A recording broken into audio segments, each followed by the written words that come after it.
Hi guys, in this lesson I'm going to talk about how you can add some phrasing to your jazz lines to make them sound more bluesy.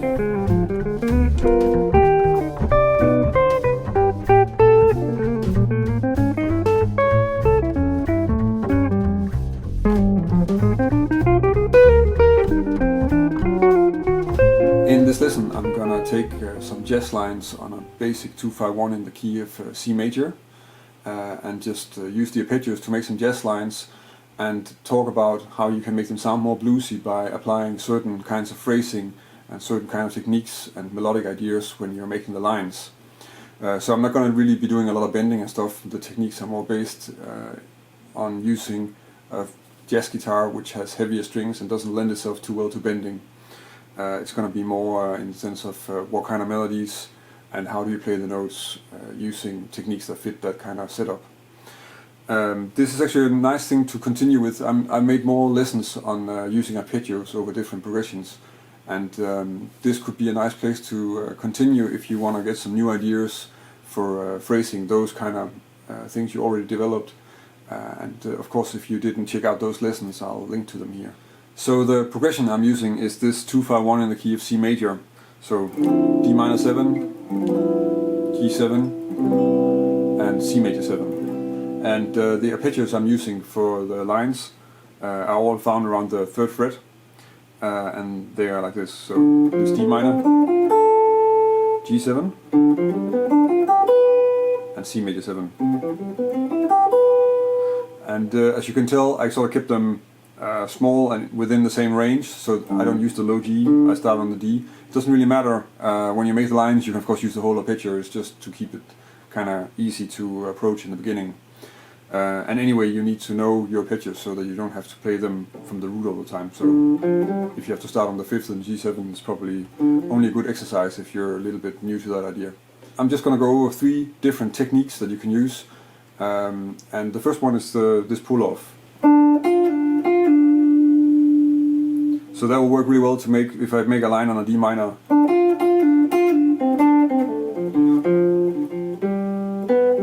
And then you can continue on to the G7. Another one that's really good to do is to use slides. And sometimes I've had people talking about when I do this that they are thinking that I'm using it as passing notes. But I'm not really thinking about the notes that I'm playing before. I'm just thinking about I want to hear that kind of sound. And it's not really so that this is like a chromatic passing note. I mean, in a sense it is, but it's so short and that it doesn't really make sense to think of it as a chromatic passing note, to me anyway. So if you use that, that would be something like... Another sort of more, not so technical, but more melodic concept is in blues. Since blues is often played with pentatonic scales, you have less notes, so you are more likely to start repeating notes.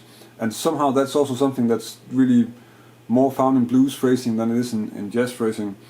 And a line you could make with that would be something like... which also, to me anyway, immediately sounds more bluesy. Using these 3 techniques, I made 3 lines that I'm going to go over now, and then you can get some ideas on how to make your own more bluesy sounding lines. The first line sounds like this.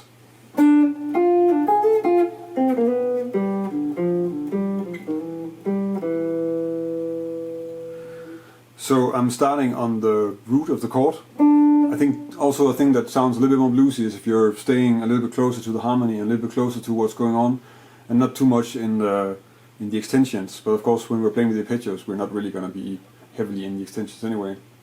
So yeah, on the root, on the beat, and then I continue with this pull-off, and then I slide up to the 5th. And of course, making that sort of playing that heavily in swing. And then I'm gonna continue down to the 3rd of the dominant via the C, again with a slide, and via this kind of line which is really emphasizing the 7th of the G7 down to the 3rd of the C major 7 and sort of a small tail to that resolution. The second line sounds like this.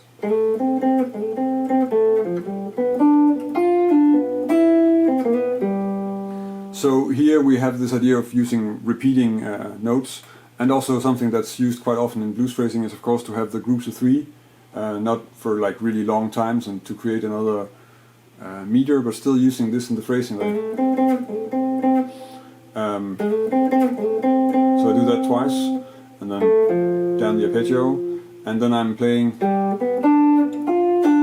this sort of pattern in the G7 arpeggio,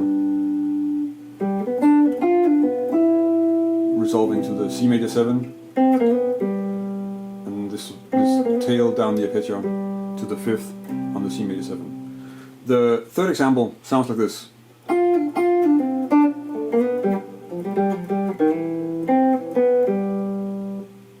So here I'm using a few different devices. I'm also starting to use triplets with the repeating notes, which is also something that sort of immediately starts to sound more bluesy to me, mostly because I'm playing like fast as subdivision, but I'm repeating notes a lot,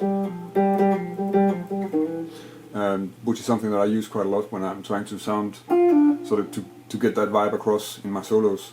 So again, I'm starting with the pull-offs, and I think sometimes in jazz you'll find that you will turn around the pull-off so that you will do a pull-off to the beat, and then because it's a natural emphasis of the note that you're, like the note that is being pulled off. So in this case I'm playing the F and pulling off to the D, and the D is a little bit softer than the F. And I think in jazz often you'll do this so that you'll pick the note that's not on the beat and not emphasize the note that's on the beat, because that works better for the swing feel. But actually when you're into more sort of blues and shuffle-like phrasing, you want to emphasize the beat. And that's exactly what I'm trying to do with sort of turning this technique around for that. So I'm doing that first. Again, another thing where the slide is really emphasizing the beat on the G7. And then we get this triplet figure, which is just repeating the note and using pull-offs also. So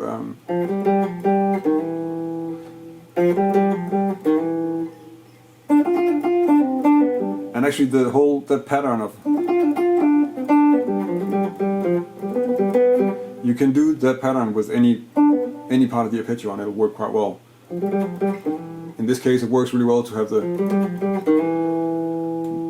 this resolution to the 3rd of the C major 7. And then I have this tail on that phrase when I'm on the C.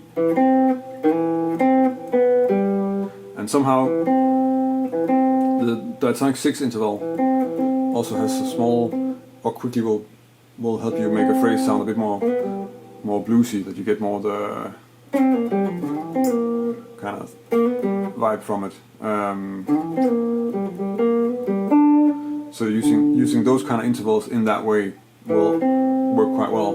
Of course you can't make it sound completely like kind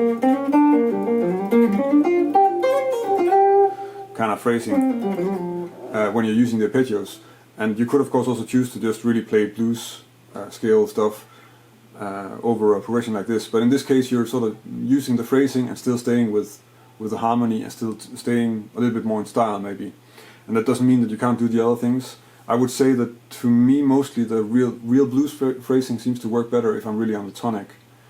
So it's not so much when I'm on chords that I'm moving around like a cadence that's got a result like a 2-5-1, but more something I would do on the tonic. But then that's maybe for another lesson. There are 3 examples of standard jazz lines with arpeggios following the harmony, and how you make them sound a little bit more bluesy by adding some phrasing ideas and some techniques to the way you make the lines. I think this is something that you want to use once in a while. It's not the kind of thing that you want to do all the time, but it's a nice way to vary your solos and have something else, another approach that you can use at some point in a solo. At least that's kind of how I approach it. If you want to download a PDF of the examples I went over here, then you can go to my website. There's a PDF download in the article that accompanies this lesson. On my website you can also subscribe to my newsletter.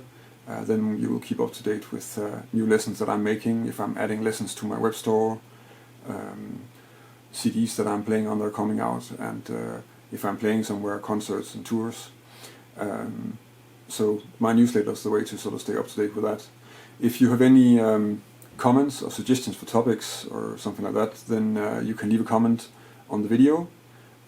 You can of course also connect with me on social media. I'm on Facebook and Twitter and Instagram, Google+, Snapchat, and you can let me know there. I do try to respond to all the comments and all the questions that I get as far as possible anyway. So that's about it for this week. Thank you for watching, and until next week.